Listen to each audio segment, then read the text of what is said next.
Hello guys, यो चाहिँ हाम्रो अलमराई कम्पनीको गाई फार्ममा यो काल्भिङ हुन लागेको गाईहरू छन्। यसमा चाहिँ म चाहिँ नाइट भिजिटको लागि आएको। गाइज हेर्न सक्नुहुन्छ, हाम्रो अलमराईमा चाहिँ यसरी काम गरिन्छ।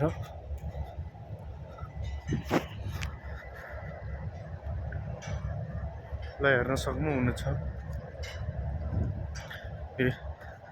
हाम्रो अलमराईको काउ यसरी हेर्न सक्नुहुन्छ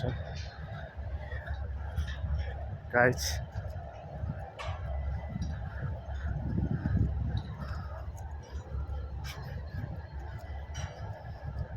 हेर्नुहोस् गाइज, यो चाहिँ हाम्रो काल्भिङ टाइममा रहेको गाईहरू हुन्।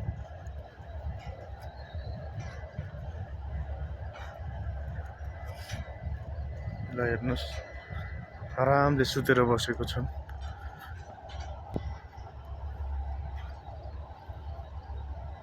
वाह।